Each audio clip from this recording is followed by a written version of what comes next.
Thank you, Marla. As Marla mentioned, I'm the Executive Director of the Massachusetts Council of Churches, which is comprised of some 17 denominations, both Protestant and also Orthodox communities here in the Commonwealth, working also very closely, though, with the 4 Roman Catholic dioceses here in the Commonwealth, as well as interfaith partnerships with both Jewish and Muslim communities. One might argue that of all the issues of faith communities need to address, nothing is more important than the issue of climate control. Scientists, and we heard from a distinguished one this morning, environmentalists, educators, and public elected officials remind us what is at stake, which is the very issue of survival of our planet as we go into this 21st century. Surely it is an issue, if not addressed, all other issues in the 21st century may ultimately be irrelevant.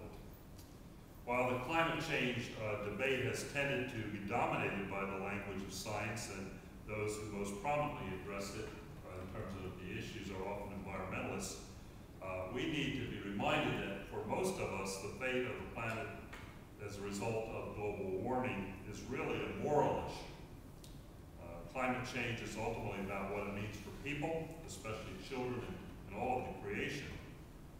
From a Christian perspective, inaction on climate change involves a failure to follow Christ's command to love one another, with particular responsibility to those who are the most extravagant users, of which we are here in this country, of the Earth's resources. Clearly, the issue of climate change is linked to the larger questions of social justice, of international conflict, and also of peace. Our sacred scriptures remind us that we are called to protect God's creation in the context of theological words called stewardship, because the sky, the animals, and the trees cannot speak for themselves, and because the future generations are ignored in most of our decision making. And I think wouldn't it be kind of interesting, all this concern about our future generation, what the national debt's going to do to the future generation, if the political community spoke about, wait a minute, what is climate change going to do to our future generation? A far more important issue at this time. I think that would be unique. Again, we're aware that the persons that are perhaps going to be most affected and first affected will be people who are poor, affected by environmental degradation. And again, as persons of faith, we are called to care for all of God's creation. For the religious community, again, it is a moral issue grounded in our sacred theology that affirms that the care of creation has been entrusted to us. We haven't been doing such a good job. In fact, the Council of Churches, I looked through its records, and I'm fairly new here in the last couple of years, some 30 years ago, the Council has a document called upon the citizens of our Commonwealth to communicate vigorously, it said, to the President and our congressional delegation to support efforts at that time to implement what they call a policy of energy conservation. Today, our member denominations, all of them, have now developed a more moral and ethical perspective on the responsibility of Christians toward the environment. Clearly, the environmental crisis and the issue of climate change are linked to larger questions, again, as I've said, of social justice, of international conflict, and of peace. I think now is the time for religious leaders, under the moral imperatives of people of faith, to join together in a witness of religious compassion and a call to witness of the eco-justice in affirming the care of creation. Our commitment as religious people at this moment in time is to engage other religious leaders and have them call upon their faith communities to become engaged in addressing the environmental crisis.